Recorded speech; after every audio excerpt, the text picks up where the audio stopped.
Hello everyone, I'm Michael E. Parker and we are getting started on another event. How are you all doing out there? Today we're going to be talking about a few different things. Now I want to really have a distinct focus on really thinking about the power of problems. Now I want to ask you a question. What are you building? What are you building? And I know that when you think about the problems that I just went over with you, I want you to think for a minute. What are you willing to go through for this thing you call a business, this thing you call a dream, this thing you call your, that's something that you put all of your heart into, that you want to see be successful. What are you really building? And that's a critical question. You have to know, how important is this to you? And there's times my back has been against the wall as an entrepreneur, and I had to answer that question. And how important is this to me? This is impacting my life. It's impacting my family. It's impacting my lifestyle. What am I going to do? And so I want you to think about something. When you think about what you are building, so there's a few things you could be building. So one thing is you could be building a hustle. What is a hustle? A hustle is something that I'm doing to, make a little money here and there. You're the type of person that goes here, goes there, sees a quick opportunity, jumps in, get a little money over here, try something new over there. You're really just trying to find new opportunities and new ways of doing things. And some of you are out there this way. I want you to think about this. Are you hustling? Are you trying to, build a business? There's a difference. Then there's the hobby group of people, right?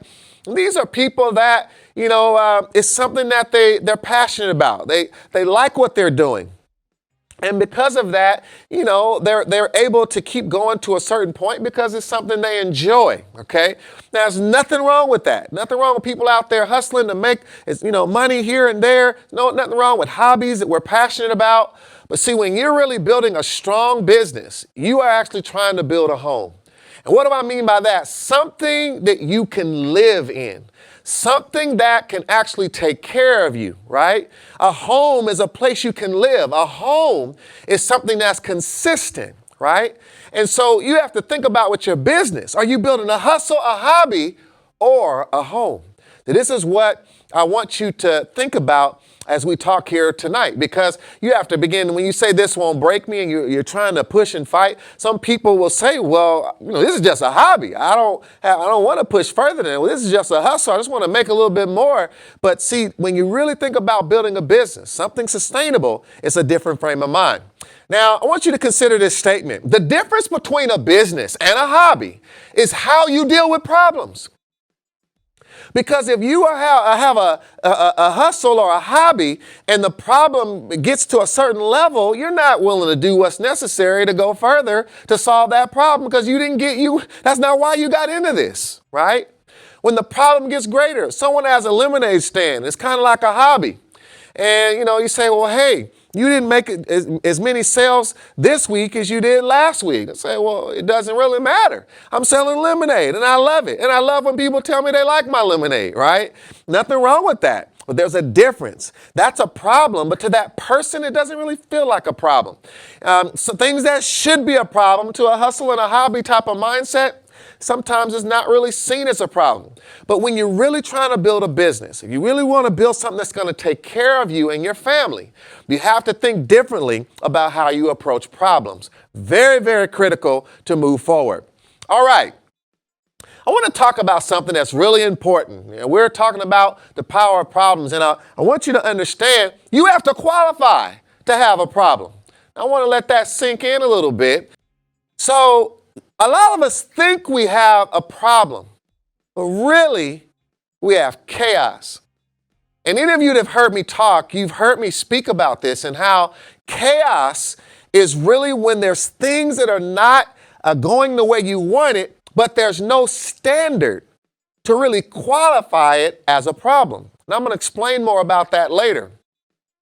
You actually need standards so that you can even properly determine if something really is a problem. Now, I want you to think about this. Is your business, where in your business is there chaos? Areas that you know you're just doing what you can to keep things going. You're doing the best you can with what you have. You get it done every day. You get the task done, but you know you are dying for a better process, a better standard, a better way. This is true in my business too. You say, well, hey, Michael, you're the lean guru. What about you? You think you have the perfect business? No, absolutely not. I got areas where there's still some chaos and I have to fix it. And this is a part of knowing why you're in business and how far you want to go, because you got to remain passionate about dealing with the chaos. Now, some of you out there say, well, I get what you're saying. I get your point. But listen, I'm very organized. I don't have all my standards in place, but I'm pretty organized at my approach to things and so forth and so on. Well, this is what I want to say to you. You have organized chaos, right? So it's still chaos, but it's an organized chaos. You have a way of understanding how your chaos moves, but it's still chaos. So this is what I want you to understand. Now, think about it. Have you ever seen someone who you go to a room or area and everything is all over the place, right? And you go and you try to help with something. They say, don't touch that. I know that's exactly where I want it. You go over here, well, surely this can come off the floor. Don't touch that. I know exactly what this is doing.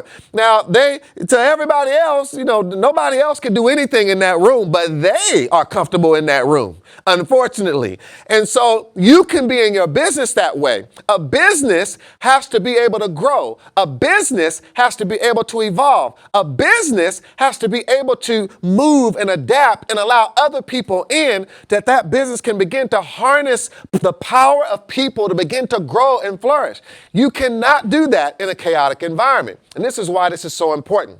So we need a standard of excellence.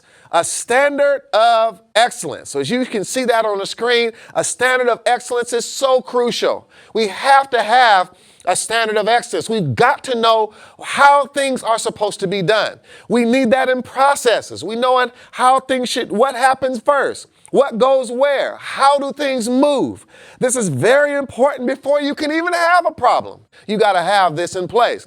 Some people use visuals and other things like this. I recently did a lean seminar. We talked about the power of visual controls. Visuals are a standard. You also have checklists. Many of you out there, I know for sure, you need some more checklists that determine things that you do every day. You need to think about the systematic approach to doing that so that not only you can do it, but someone else can do it. And more importantly, when it's not done, you know that there's been a change from the standard. Now, that's a great segue into this visual. When you look at this visual, it seems very simple, but there's a deviation from the standard in this visual. All the pencils look the same. We see a deviation by color, and we see a deviation by height. And did you know in our businesses, because all of those pencils around it are the same, you can see the problem, right? This is what we want to do in every area of our business. This simple visual explains why we need standards so we can see when there's a deviation. Now, if all these pencils was all over the place, rainbow colors up and down, you wouldn't know if it was right, wrong, if it was art or what, right? But because of how this is, you know quickly that something is different. So a problem is a deviation from a standard. A problem is a deviation from a standard. So keep that in mind. This is very critical because many of you out there have not qualified to have a problem because you have not created enough standards. So you need standards that, standards begin when you start to write things down. Standards begin when you think about how the work is done. Standards begin when you start thinking about how could this work if I didn't do it and someone else had to do it. And these are things that you might be good at and used to doing, but even if you ever want to grow, you have to have a way of defining those standards. All right. Now, I want to talk about something else. We're digging deep here into problems. Now, I want to talk about the types of problems that you should be aware of. There are different types of problems that I want you to understand. Now, the types of problems are often things that we don't think deeply about. And it's important that we think deeper, because if we don't think about the types of problems, then we won't know the proper types of solutions to use to solve those problems. So let's go deeper. Now, I call this problem 5, all right? Problem 5. Not problem number 5, problem 5. P5 for short, if you want to say. Now, why am I saying that? There are 5 key areas that I want you to understand are crucial for evaluating problems. Entrepreneurs, listen closely. Business owners, listen closely. Solopreneurs out there, on your own, listen closely. All right?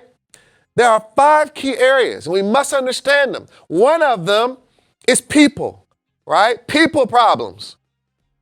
Another one is process problems, okay?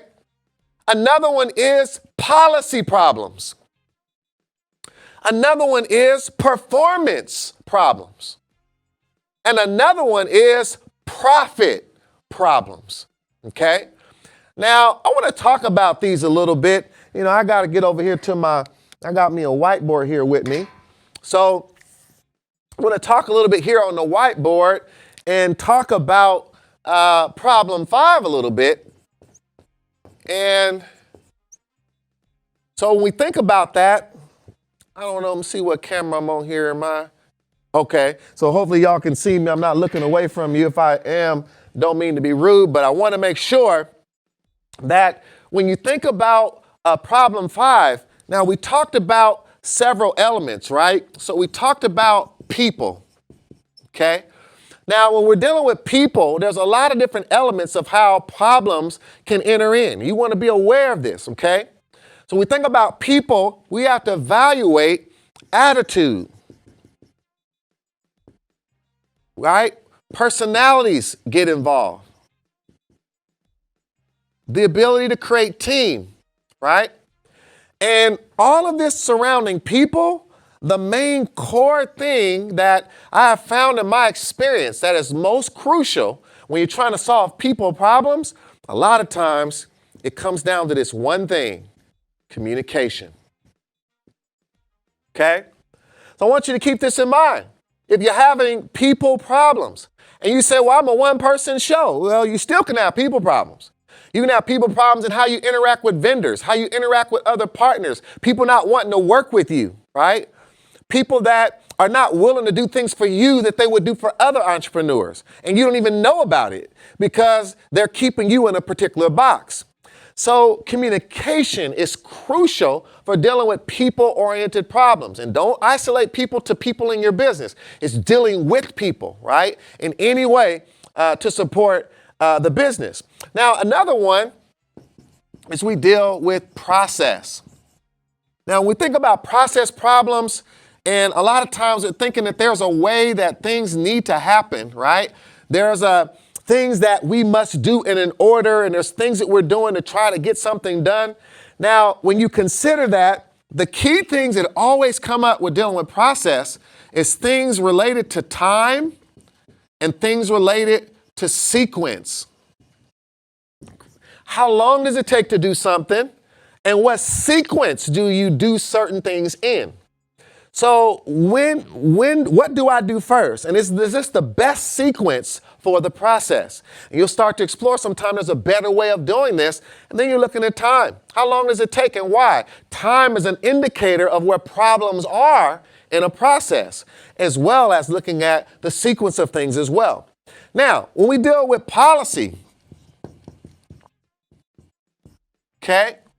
See, policy, we're thinking a lot here about direction, vision, and culture.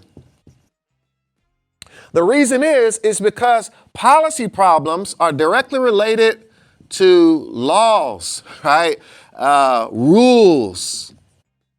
And laws and rules are meant to help govern behavior and create a culture or drive people in a direction. So whatever policy you have about how a customer can return a product to you or not is creating a culture of your customer service. Whatever policy you have about what happens if a person is late to work in your business is creating a culture.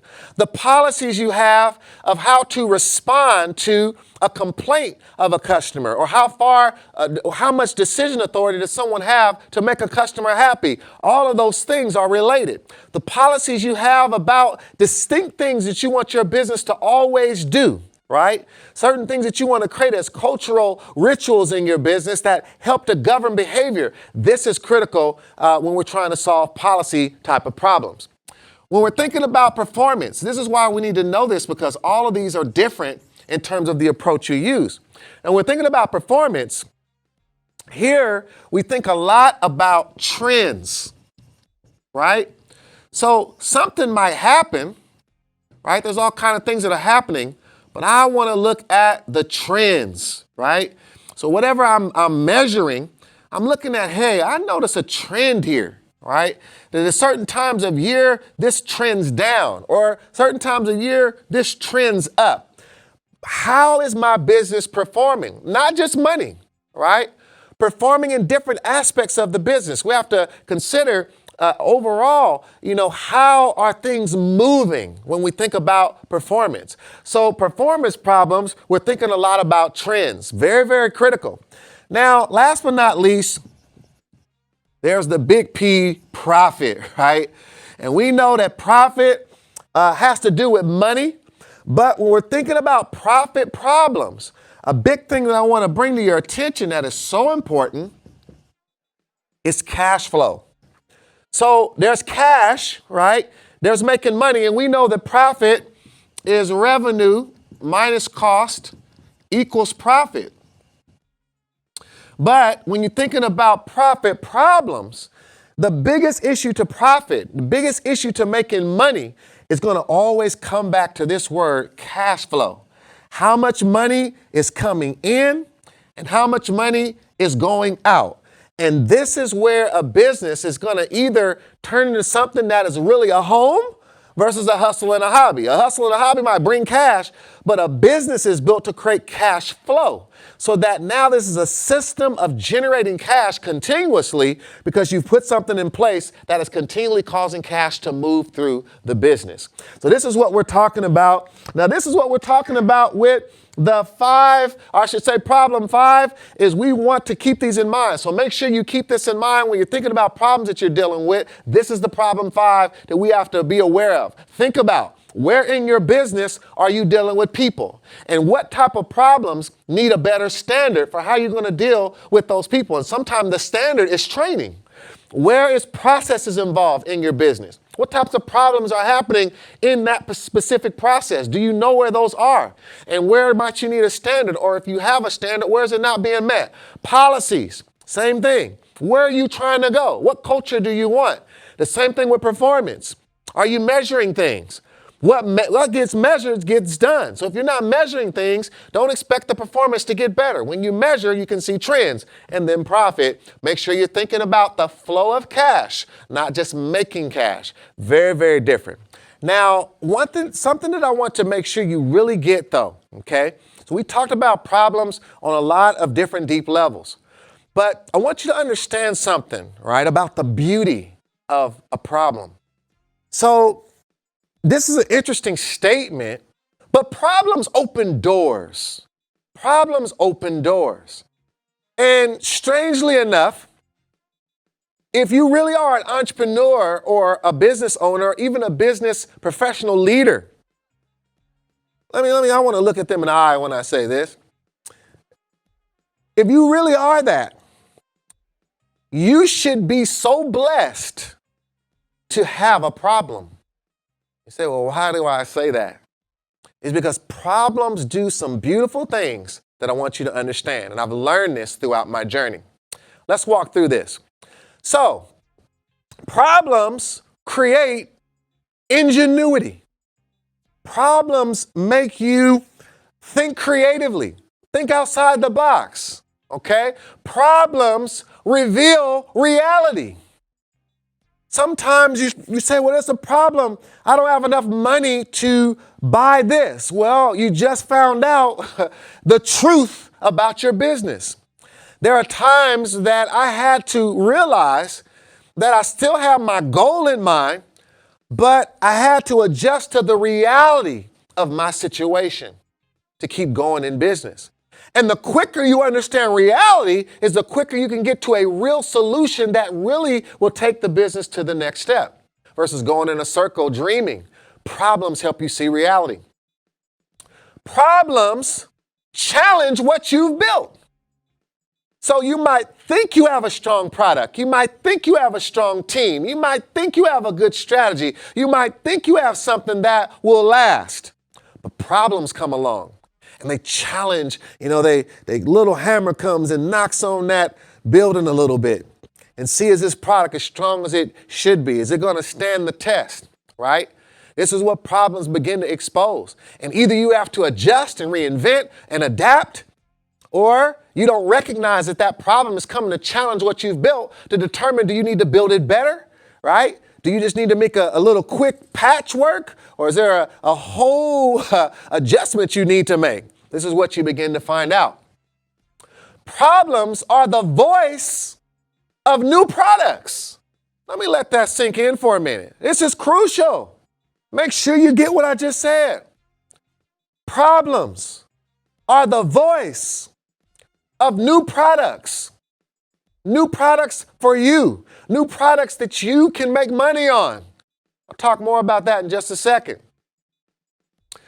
So every product creates a new problem.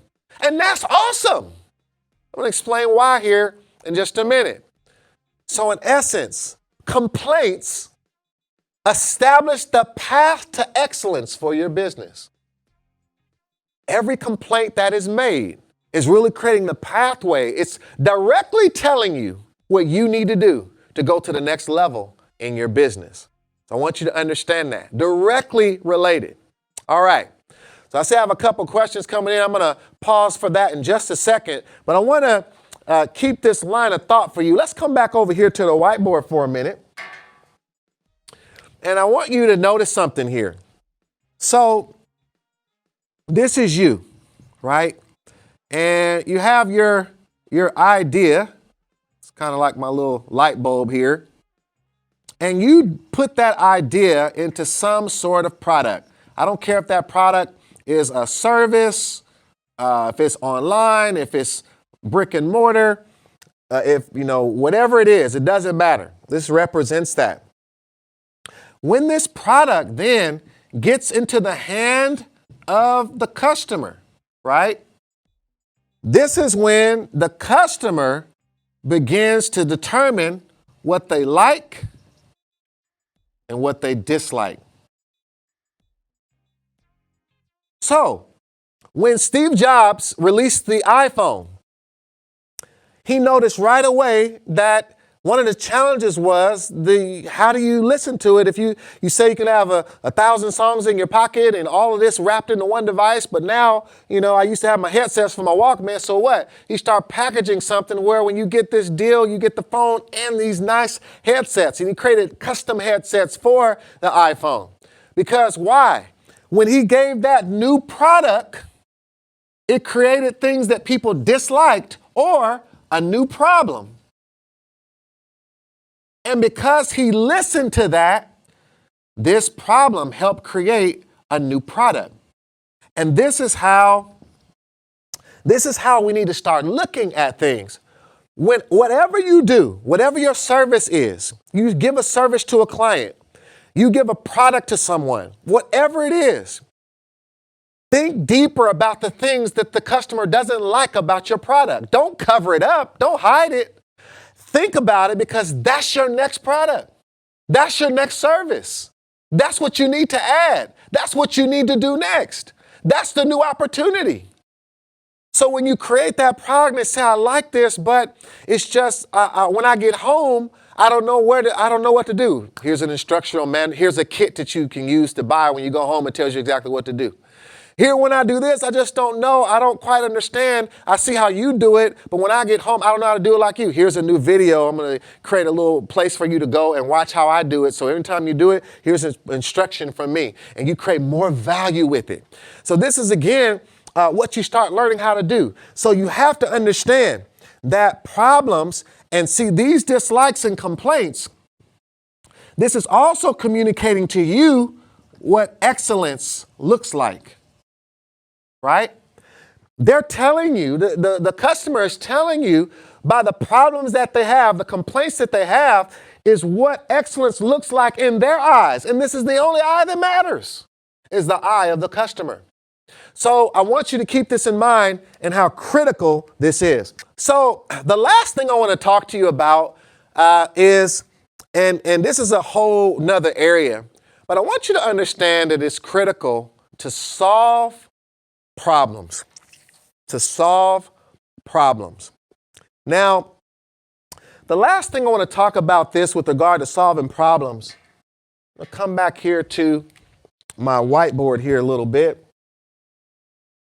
And hopefully someone has got this captured, and I guess I'll have this, I can refer to it later, so I'm going to erase this. So one of the things that I want you to keep in mind, we talk about solving problems, okay?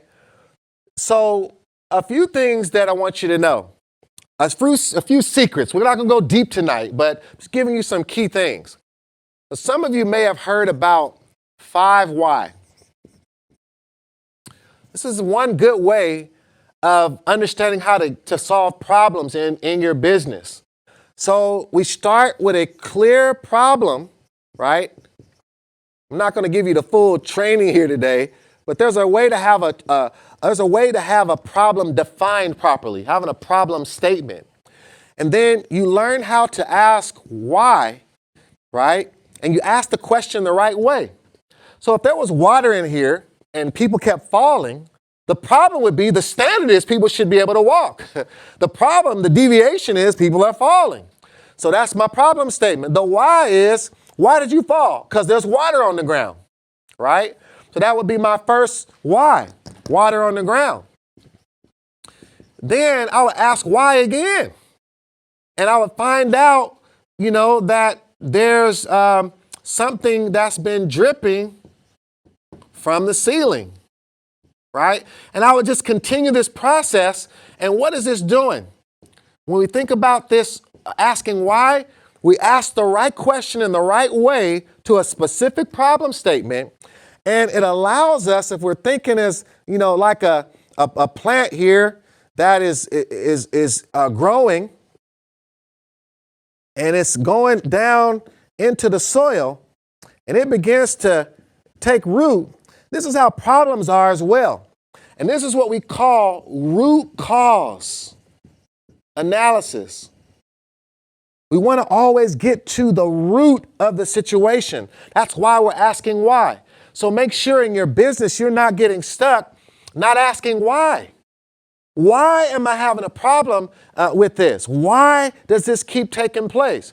But before you can qualify, this is why problems are so valuable, you can't get to root cause until you know your problem statement. So we have to know our problem to even go down the journey of root cause. Now, another thing that I want to share with you, when you think about problems, so, here you are, and here is the guru. I'm going to give the guru some glasses here. I don't know if you can see that there. And here you are in business trying to make it, and you're not all the way happy yet. This guru has this person with experience has all this filled up of experience. And this is where you are. So the key is you can go through your own journey, bumping your head, doing all kind of stuff, or you find a way to tap into people who have been there, right? And this is what we call leverage. So one of the biggest mistakes I see entrepreneurs make is, as entrepreneurs by nature, we're leaders, we're inventors, we make things, we do things, we're about things, right? And because of that, we don't want to depend on nobody else. We don't want to ask for help sometimes. This is a big mistake. I had to learn this. when you know people know something, and they say, well, I don't mean everyone is trying to sell you something. If someone said, here's a book that tells you exactly how to do it. I've been doing it for 20 years. Buy the book. Someone's doing a training and you know they know what they're talking about. Buy the training. Spend the money. Invest. I had to learn quickly. You can gain so much leverage, right? Because this person that put something into a book, right? And it took him 30 years to understand this. I get it now. I get my time, right? To use that knowledge to take my business forward. So you have to think about, find people who already have success in what you're doing and invest, right? Don't have that mentality, where you think in poverty or poor thinking. Think, poor people say, I can't afford it.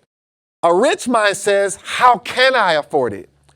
They still can't afford it yet, but it's a different mindset. Find a way, right? Sometimes people exchange things with other entrepreneurs. I'll do this for you. You help me with this. I'll help you with that. That's how you have to think.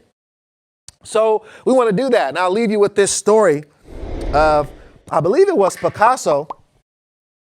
And I'll come back here. And Picasso, someone saw him on the street and they said, oh my God, it's Picasso, right? The great artist.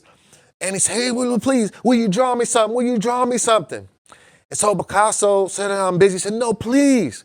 So he got a pen and he drew a picture in 30 seconds.